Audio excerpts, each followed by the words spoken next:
Welcome to Khalsa computer. Video को like करिए, channel को सब्सक्राइब करिए और चैनल पर बने रहें नई अपडेट के लिए। नमस्कार, मेरा नाम रंजीत सिंह। मेरे YouTube चैनल खालसा कंप्यूटर पर आप सभी का स्वागत है। आज का हमारा ये चैप्टर 4 का पार्ट 12 वीडियो है, जिसमें हम डिस्कस करने वाले हैं टूल्स मेन्यू के बारे में। और इससे पहले हमने सीखा था file, edit, view, insert, format, stylus, seats और डाटा जैसे मेन्यू के बारे में।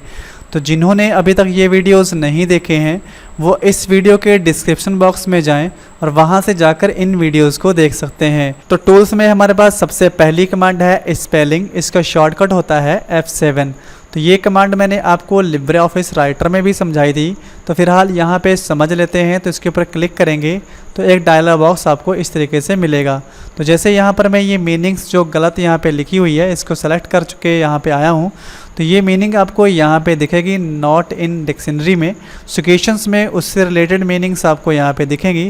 तो जैसे मैं यहाँ पे बुक करना चाहता हूँ इसकी जगह पे, तो मैं यहाँ पे बुक ढूंढ लूँगा। तो जैसे बुक के ऊपर क्लिक करूँगा तो यहाँ पर आपको और भी ऑप्शंस मिल रहे हैं। जैसे यहाँ पर आप इसे बुक में कन्वर्ट करना चाहते हैं तो आपको यहाँ पे करेक्ट करना होगा। ऐसे ही अगर आपने बहुत सी जगहों पे यही स्पेलिंग लिख रखी है और उन सभी को करेक्ट करना चाहते हैं तो करेक्ट ऑल ऑप्शंस यूज करेंगे। यहाँ पर ऊपर समझ लेते हैं, जैसे आपने जो मीनिंग्स लिख रखी है वो किसी ना किसी तरीके से सही है। जैसे मान लीजिए हरगुन है, ये सब्जेक्ट नेम है, तो ये सही है। यही मैंने सेलेक्ट किया होता तो वो यहाँ पर रॉन्ग में ही दिखाई पड़ता। और मैं इसे अगर हटाना चाहता हूँ इसका रेड क्रॉस, तो मुझे यहाँ से इसे इग्नोर वंस करना होगा। इसी तरीके से हरगुन का नाम मैंने बहुत सी जगहों पे यूज किया होगा और हर जगह से मुझे ये रेड क्रॉस हटाना होगा, तो मुझे यहाँ पे इग्नोर ऑल्स करना होगा।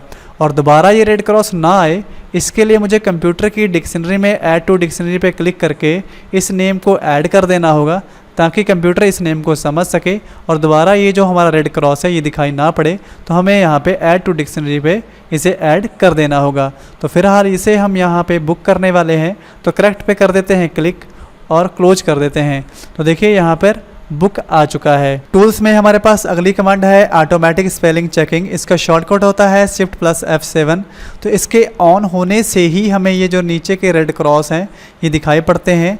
अगर इसे हम ऑफ़ कर दें तो हमारा जो रेड क्रॉस है दिखाई नहीं पड़ेगा। अगर मैं कोई मीनिंग्स गलत भी लिख देता हूँ तो देखिए हमें पता नहीं चलने वाला है। जैसे इसके ऊपर क्लिक करते हैं, टूल्स पे क्लिक करते हैं और इसे हम ऑफ़ कर देते हैं।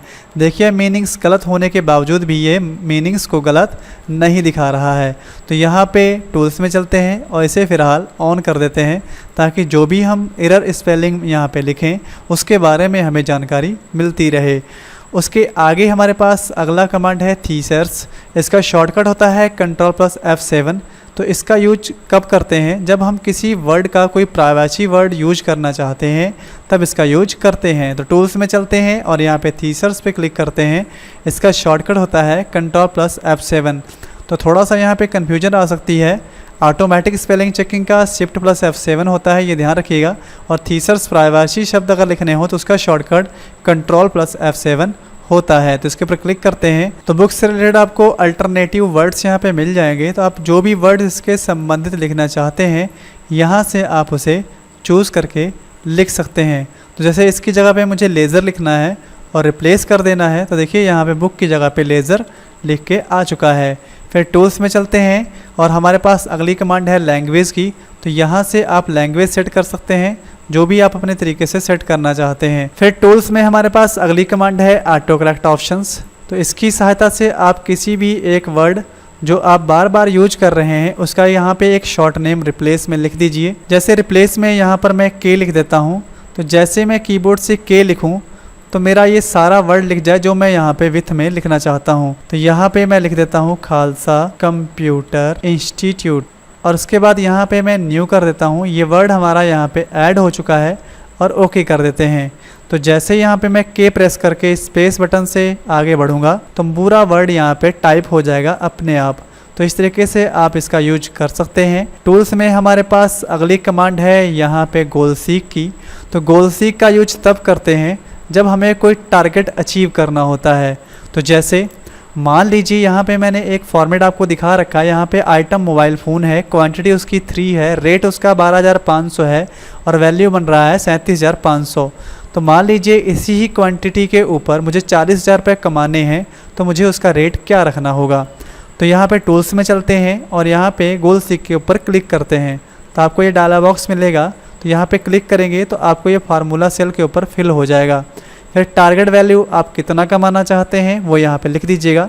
तो जैसे यहाँ पे मैं 40,000 कमाना चाहता हूँ इन्हीं 3 फ़ोन से, और वेरिएबल सेल के ऊपर क्लिक करते हुए मुझे ये चेंजेस कहाँ करनी है, तो जैसे ये चेंजेस मुझे रेट पे करनी है तो इसके ऊपर क्लिक करेंगे तो उसका जो सेल एड्रेस है यहाँ भर जाएगा। ओके करते ही यस कर देंगे तो यहाँ पर हमें जब 13,333 रुपये का मैं फ़ोन बेचूँगा तो मुझे 40,000 रुपये प्राप्त हो जाएंगे इन्हीं 3 फ़ोन से। तो इस तरीके से मैं अपने टारगेट को अचीव कर सकता हूँ गोल सीक के माध्यम से। थोड़ा सा और समझ लेते हैं। यहाँ पर मैंने आइटम ले रखा है जैसे लेनोवो कोर i5 लैपटॉप, इसका प्राइस है यहाँ पे 45,000। एक्सचेंज में फ़िलहाल मेरे पास कोई भी लैपटॉप नहीं है, पहले ऐसे समझ लेते हैं एक्सचेंज करने के लिए। नेम ऑफ मंथ जैसे यहाँ पे 3 मंथ में हमें ये इंस्टॉलमेंट भरनी है EMI की, और इंटरेस्ट रेट हमारा है 10%, और हमारी EMI बन रही है 15,250 रुपये की जो हमें भरनी है 3 मंथ लगातार, और हमारे 45,000 रुपये का जो लैपटॉप है वो हम खरीद पाएँ। तो जैसे मेरे पास इतने रुपए नहीं हैं, मैं 6,000 रुपये की पर मंथ EMI दे सकता हूँ, तो मुझे कितने EMI देनी पड़ेंगी, तो उसके लिए हमें फिर से गोल सीक करना होगा। तो यहाँ पे EMI पे क्लिक कर देते हैं। जैसे सबसे पहले EMI निकालते कैसे हैं ये पता कर लेते हैं। तो इसके बाद डबल क्लिक करते हैं तो यहाँ पे हमें लिखना होगा इक्वल PMT। तो PMT के आगे यहाँ पे आप माइनस लगा सकते हैं ताकि पॉजिटिव वैल्यू आए।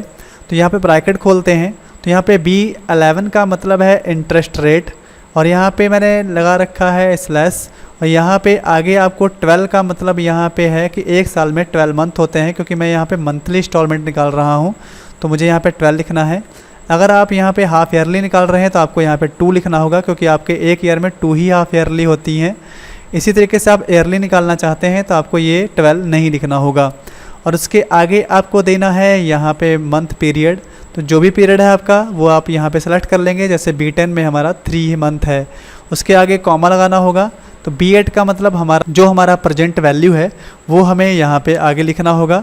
तो B8 में हमारा प्रेजेंट वैल्यू होगा, माइनस में एक्सचेंज वैल्यू, जो भी हमारी यहाँ पे एक्सचेंज वैल्यू हो वो हम यहाँ पे दे सकते हैं। अगर मेरे पास कोई सेकेंड हैंड में लैपटॉप जो हम बेच रहे हैं वो भी साथ में है तो जैसे इंटर प्रेस करते हैं तो देखिए फ़िलहाल तो इतना ही आ रहा है, लेकिन अगर मेरे पास एक पुराना लैपटॉप 10,000 का है तो मान लीजिए मैंने यहाँ पे 10,000 रुपये ऐड कर दिए। तो जैसे 10,000 ऐड करेंगे तो हमारा जो EMI है वो कम हो जाएगा, क्योंकि ये 45,000 से 10,000 माइनस हो जाएंगे और 35,000 के ऊपर ये EMI सेट होगी। तो जैसे अब इस समय मैं इतनी EMI नहीं दे सकता हूँ, मैं देना चाहता हूँ लगभग समकक्ष 6,000 तक ही मेरे पास अरेंजमेंट है। तो इसके लिए हम क्या करेंगे, टूल्स में चलेंगे, गोल सीक से एक टारगेट सेट कर लेंगे 6,000 के अनुसार। तो इसके ऊपर क्लिक करेंगे, ये वैल्यू यहाँ भर जाएगी। मेरे पास टारगेट वैल्यू में सिर्फ 6,000 रुपये देने के लिए है पर मंथ के हिसाब से, तो मैं यहाँ पे 6,000 लिख देता हूँ। वेरिएबल सेल के ऊपर क्लिक करूँगा और यहाँ पर मुझे कितने मंथ ये देने पड़ेंगे अगर मैं 6,000 के हिसाब से दूंगा, तो यहाँ पर मैं इसके ऊपर क्लिक करता हूँ तो मुझे पता चल जाए। तो ओके करता हूँ और जैसे यस करूँगा तो मुझे पता चलेगा कि मुझे अगर मैं 6,000 रुपये भरता हूँ तो मुझे 6 मंथ तक लगातार EMI भरनी पड़ेगी 6,000 के अनुसार, तभी मैं ये 45,000 का लैपटॉप ले पाऊँगा। तो इस तरीके से आप गोल सीक का प्रयोग कर सकते हैं। फिर टूल्स में हमारे पास अगली कमांड है सॉल्वर्स की। तो जैसे गोल सीक में सिर्फ एक सेल पे चेंजेस की जा सकती है, इसी प्रकार सॉल्वर्स में सभी सेलों के ऊपर चेंजेस की जा सकती है। तो जैसे यहाँ पर मैंने एक स्टूडेंट का डाटा ले रखा है, तो एक स्टूडेंट ने कुछ इस तरीके से अलग अलग सब्जेक्ट में इस तरीके से नंबर हासिल किए और उसके 302 नंबर हुए और उसने 60% बनाए। वो चाहता है कि इन सब्जेक्ट में कितने नंबर लाए कि उसके 70% नंबर हो सकें। टूल्स में चलते हैं और सॉल्वर के ऊपर क्लिक करते हैं तो एक डायलॉग बॉक्स आएगा। यहाँ पे परसेंट के ऊपर क्लिक करते हैं, वो टारगेट में भर जाएगा। यहाँ पर वैल्यू ऑफ में हम यहाँ पे लिखते हैं 70%। तो यहाँ पे 70 या 75 जो भी हम लिखना चाहें। तो जैसे हम टारगेट देते हैं 75 का, और बाई चेंजिंग सेल कि आप जो चेंजेस करना चाहते हैं वो किन सेलों पे करना चाहते हैं। जैसे मैं इन्हीं सेल्स में चेंजेस करना चाहूँगा तो इन्हें सेलेक्ट कर लेता हूँ, वो यहाँ पे भर जाएगा। और लिमिटिंग सेल्स जो हमारे हैं वो भी यही हैं, तो इनको फिर से एक बार यहाँ पे सेलेक्ट कर लेंगे तो वो भी आपके यहाँ पर भर जाएंगे। फिर यहाँ पर हम वैल्यू देते हैं कि जैसे मेरे सब्जेक्ट में जो मार्क्स हैं वो किसी भी सब्जेक्ट में 80 से ऊपर नंबर ना हो। तो मैं इस कंडीशंस को जैसे ही सॉल्व करूँगा तो यहाँ पर मुझे इसका रिजल्ट मिलेगा। यहाँ पे ओके कर देते हैं और कीप रिजल्ट पे क्लिक करते हैं। अगर मुझे 75% नंबर लाने हैं तो मुझे हर सब्जेक्ट में कुछ इस तरीके से नंबर लाने होंगे, तब मेरा टोटल जब 375 बनेगा तो मेरा परसेंट 75% हो जाएगा। तो इस तरीके से आप सॉल्वर की सहायता से इसे सॉल्व कर सकते हैं। फिर उसके आगे टूल्स में हमारे पास अगली कमांड है यहाँ पे डिडक्टिव की। तो जैसे यहाँ पर मैंने अलग अलग सेलों में कुछ ये संख्याएं लिख रखी हैं और इनका टोटल इस तरीके से यहाँ पे कर रखा है। तो मैंने यहाँ पे इक्वल सम किया और सभी सेलों के ऊपर क्लिक करके आगे कॉमा लगा के इन्हें टोटल कर रखा है और ये टोटल यहाँ पे शो कर रहा है। तो मैं चाहता हूँ कि ये टोटल किन सेलों को करके यहाँ पे आया हुआ है इसे देखना चाहता हूँ। तो टूल्स में जाऊँगा, डिडक्टिव में जाकर यहाँ से ट्रांसपेरेंस कर दूंगा। इसका शॉर्टकट होता है शिफ्ट प्लस F9। तो जैसे इसके ऊपर क्लिक करूंगा तो जहां से भी टोटल होके आया है उनके ऊपर आपको एरो इस तरीके से दिखाई पड़ेंगे। अगर आप चाहते हैं कि ये एरो रिमूव हो जाएं तो डिडक्टिव में जाना होगा, रिमूव ऑल ट्रांस करना होगा। तो देखिए आपके एरोस यहाँ से रिमूव हो जाएंगे। फिर टूल्स में चलते हैं, अगली कमांड है आपके पास सिनेरियोस। तो सिनेरियो कैसे यूज करना है, तो जैसे यहाँ पर मैंने एक सिनेरियोस बना रखी है, तो यहाँ पर इस सिनेरियोस में कुछ मैंने एक्सपेंसेस कर रखे हैं अपने ऑफिस के अंतर्गत, तो उसका पूरा चिट्ठा यहाँ पे रेडी है। तो जैसे मैंने यहाँ पे क्लिक किया तो जनवरी पे क्लिक करूँगा, देखिए जनवरी का यहाँ पे दिखाई पड़ेगा एक्सपेंसेस, और फरवरी पे क्लिक करूँगा तो देखिए फरवरी का यहाँ पे एक्सपेंसेस दिखाई पड़ेगा, और मार्च पे क्लिक करूँगा तो मार्च का एक्सपेंसेस यहाँ पे दिखाई पड़ेगा। तो ये मैंने कैसे किया, इसके लिए हमें सिनेरियो का यूज करना होगा। तो जैसे इसके ऊपर मैं आपको समझाता हूँ, तो इसको मैं सेलेक्ट कर लेता हूँ और यहाँ से हम टूल्स में चलते हैं और यहाँ पे सिनेरियो के ऊपर क्लिक करते हैं तो आपको ये डायलॉग बॉक्स मिलेगा। तो यहाँ पर आपको नाम रखना है अपने मंथ का। तो जैसे इस बार मैं अप्रैल रख देता हूँ और यहाँ पे मुझे कॉपी बैक का टिक हटा देना होगा, प्रिवेंट चेंज का टिक भी हटा देना होगा, और यहाँ से एक कलर चूज़ करना होगा और यहाँ पे ओके करना होगा। देखिए यहाँ पे ये सेट हो चुका है। अब अगले मंथ जो मई है उसमें हमने स्टेशनरी का खर्चा थोड़ा सा बढ़ा दिया है, तो वो यहाँ पे हम चेंजेस कर लेते हैं। हमारा रेंट भी कुछ बढ़ चुका है, जैसे यहाँ पे रेंट भी बढ़ा लेते हैं, और हमारा जो अदर एक्सपेंसेस है वो भी यहाँ पे बढ़ चुका है, तो वो भी हम यहाँ पे बढ़ा चुके हैं। अब इसको सेलेक्ट कर लेते हैं और यहाँ से हम चलते हैं टूल्स में, और उसके बाद हमें जाना होगा यहाँ पे सिनेरियोज़ में, और यहाँ पे हमें लिखना होगा मई। इसी तरीके से ये टिक हमें हटाने होंगे और यहाँ से भी एक कलर हमें चूज़ करना होगा, ओके करना होगा। तो ये आपका इस तरीके से मई का आ जाएगा। फिर उसके आगे आपको निकालना है जून का, तो यहाँ पे आपको जून लिख लेना होगा, और यहाँ पे आपको कुछ उसी तरीके से चेंजेस डालनी होगी जो भी आपने जून महीने में चेंजेस करी हो, तो वो हमने यहाँ पे चेंज कर लिए हैं। और फिर से हमें उसी तरीके से इसे सेलेक्ट करना होगा और यहाँ से टूल्स में जाना होगा और सिनेरियोज़ में जाकर यहाँ पे मुझे लिखना होगा जून, और उसके बाद यहाँ पे मुझे यही टिक हटा देने होंगे और यहाँ पे इसका भी एक कलर मुझे यहाँ से चूज़ करना होगा और उसके बाद ओके करना होगा। देखिए जैसे ही आप इस और एरो पे जाएंगे, अप्रैल पे क्लिक करेंगे तो आपको अप्रैल का एक्सपेंसेस दिखाई पड़ेगा, जून पे क्लिक करेंगे तो आपको इस तरीके से जून का एक्सपेंसेस दिखाई पड़ेगा। तो इस तरीके से आप बाई मंथ जितना भी रिकॉर्ड ऐड करना चाहें आराम से इसमें ऐड कर सकते हैं, और उसे बाद में फिर से चेक भी करना चाहें तो चेक भी कर सकते हैं। इस तरीके से आप सिनेरियो का यूज कर पाएंगे। फिर टूल्स में चलते हैं और हमारे पास अगली कमांड यहाँ पर है प्रोडक्ट सीट की। तो जैसे इसके ऊपर क्लिक करेंगे तो आप यहाँ पे अपनी सीट को प्रोटेक्टेड कर सकते हैं। इसके लिए आपको पासवर्ड डालना होगा, 123 जैसे डाल लेते हैं, कन्फर्म कर देते हैं पासवर्ड को 123 और ओके कर देते हैं। तो अब हमने प्रोटेक्टेड कर दिया है। तो देखिए आप अपनी सीट में कुछ भी लिख नहीं सकते क्योंकि यहाँ पे लिख के आ रहा है protected cell can not be modify. तो यहाँ पे ओके करते हैं, टूल्स में चलते हैं और यहाँ पे प्रोटेक्टेड सीट के ऊपर क्लिक करते हैं, अपना पासवर्ड डालते हैं 123 और ओके करते हैं। तो देखिए आप अब फिर से अपनी सीट में इस तरीके से अब लिख सकते हैं। फिर टूल्स में हमारे पास अगली कमांड है प्रोटेक्टेड स्प्रेडशीट स्ट्रक्चर्स की। तो इसे भी आप इसी तरीके से पासवर्ड डाल के प्रोटेक्ट कर सकते हैं। टूल्स में हमारे पास अगली कमांड है माइक्रोज की। तो यहाँ से आप रिकॉर्ड माइक्रोज का यूज करके रन माइक्रोज कर सकते हैं। तो जैसे किसी के रिकॉर्ड माइक्रोज का ऑप्शन ना हो तो वो ऑप्शंस में जाएं और यहाँ से लिब्रे ऑफिस की हेडिंग्स में आना होगा एडवांस के अंतर्गत, और यहाँ से इनेबल माइक्रो रिकॉर्डिंग पे को टिक करते हुए आपको अप्लाई और ओके करना होगा ताकि आपका जो रिकॉर्डिंग ऑप्शंस है वो यहाँ पे शो कर सके। तो जैसे आप ऐसे करेंगे तो आपका यहाँ पे माइक्रोज के अंतर्गत रिकॉर्ड माइक्रो का ऑप्शन आ जाएगा। तब इसका यूज कब करते हैं, जैसे आप बाई मंथ होने वाले एक्सपेंसेस का एक फॉर्मेट यहाँ पे तैयार कर रहे हैं, उसी फॉर्मेट को आप सीट अगली के ऊपर अगले मंथ के ऊपर अप्लाई करना चाहते हैं और उसकी अगली सीट के ऊपर उसके भी अगले मंथ के ऊपर ये अप्लाई करना चाहते हैं, तो आप सीट 1 पे आइए और यहाँ पर इसे रिकॉर्ड करेंगे। तो जो भी चीज़ आप रिकॉर्ड करेंगे ठीक उसका फॉर्मेट आप अप्लाई कर सकते हैं अगले फॉर्मेट के ऊपर। तो जैसे यहाँ पे क्लिक करते हैं, टूल्स में चलते हैं और यहाँ से माइक्रोज़ में जाकर हमें रिकॉर्ड माइक्रोज़ के ऊपर क्लिक करना होगा। तो जैसे इसके ऊपर आप क्लिक करेंगे तो रिकॉर्डिंग आपकी शुरू हो चुकी है। देखिए यहाँ पे लिखा है रिकॉर्ड माइक्रोज़। यहाँ से आपको स्टॉप रिकॉर्डिंग करना होगा जब आप पूरा काम कर लेंगे। तो फिलहाल अभी हम शुरू करते हैं। तो यहाँ पे लिखेंगे इक्वल का साइन देके हम यहाँ पे stationery, office rent, mobile phone bill, expenses और अदर एक्सपेंसेस इन सभी को जोड़ लेंगे। तो यहाँ पे क्लिक करेंगे, देखिए इसकी सेल वैल्यू भर जाएगी।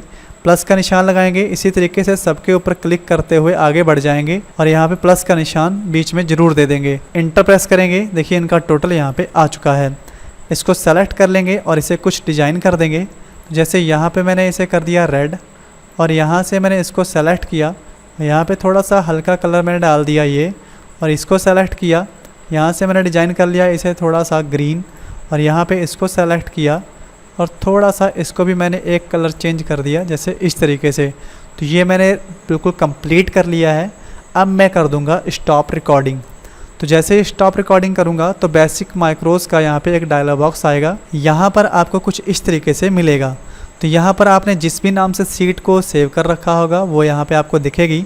अगर आपने सीट को सेव नहीं किया है तो पहले आपको सीट को सेव कर लेना होगा। तो यहाँ आपको डबल क्लिक करना होगा। अगर आपको नीचे लाइब्रेरी 1 मॉड्यूल 1 ना दिखे तो आप यहाँ से न्यू लाइब्रेरी बना भी सकते हैं, तब आपको यहाँ पे लाइब्रेरी शो करेगी। मॉड्यूल 1 पे क्लिक करिएगा तो जितने भी आपने माइक्रोज़ तैयार करे होंगे वो सभी आपको यहाँ पे लिस्ट में दिख जाएंगे। जैसे हमने ये नया माइक्रो तैयार किया है तो हमें यहाँ पे माइक्रो नेम में यहाँ पे इसका नाम रखना होगा। तो जैसे यहाँ पर मैं रख देता हूँ जे एक्सपेंस और उसके बाद यहाँ पे सेव कर देता हूँ। देखिए हमारा डाटा सेव हो चुका है। अब इसी फॉर्मेट को हम अगले मंथ के ऊपर अप्लाई करना चाहते हैं तो सीट 2 पे चलते हैं, यहाँ पे खड़े होते हैं और टूल्स पे चलते हैं और माइक्रोज़ में जाकर यहाँ से रन माइक्रो करते हैं।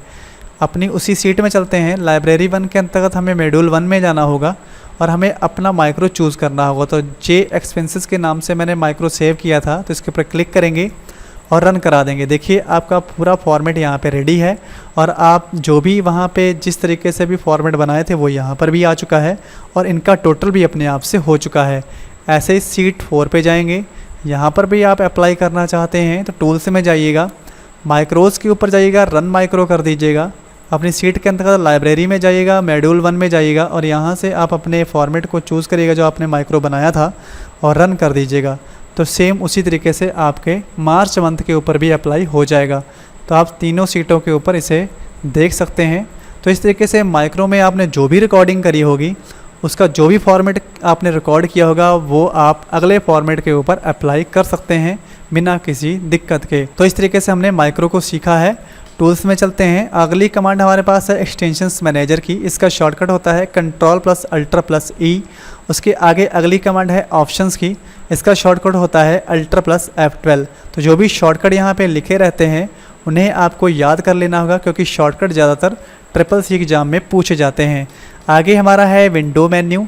इसके अंतर्गत यहाँ से आप न्यू विंडोज़ ले सकते हैं और न्यू विंडो लेने के बाद आप उसे कंपेयर कर सकते हैं साइड बाय साइड। उसके आगे आपको यहाँ पे मिलेगा क्लोज विंडो। तो यहाँ पे अगर आप इस एप्लीकेशन की विंडो क्लोज करना चाहते हैं तो इसका शॉर्टकट होता है Ctrl+W। तो इसकी सहायता से आप विंडो को क्लोज कर सकते हैं, लेकिन आपका लिब्रे ऑफिस कैल्क यहाँ से क्लोज नहीं होगा। और अगर आपको लिब्रे ऑफिस कैल्क को ही क्लोज करना होगा तो फाइल में यहाँ पे आपको मिलेगा एग्जिट लिब्रे ऑफिस। इसका शॉर्टकट होता है Ctrl+Q। तो ये थोड़ा कभी कभी कन्फ्यूजन हो जाता है। तो टोटल पूरे एप्लीकेशन को क्लोज करना हो तो आपको Ctrl+Q इसका आंसर लिखना होगा, और अगर आपको सिर्फ यहाँ पे विंडो क्लोज करना होगा तो इसका शॉर्टकट होता है Ctrl+W। यहाँ पे अगली कमांड हमारी है हेल्प। तो यहाँ पे एक शॉर्टकट पूछा जाता है, जैसे हेल्प का शॉर्टकट क्या है, तो हेल्प का शॉर्टकट होता है F1। तो इस तरीके से आज की वीडियो में हमने सीखा है टूल्स मेन्यू, विंडोज़ मेन्यू और हेल्प मेन्यू के बारे में। और आगे आने वाली वीडियो में हम लिब्रे ऑफिस कैल्क के अंतर्गत पूछे जाने वाले क्वेश्चंस के बारे में सीखेंगे। अगर मेरा वीडियो आपको अच्छा लगा हो तो वीडियो को लाइक करिएगा, चैनल को सब्सक्राइब करिएगा और कमेंट करना मत भूलिएगा और दोस्तों के साथ शेयर करिएगा। मिलते हैं अगली वीडियो में, तब तक के लिए नमस्कार।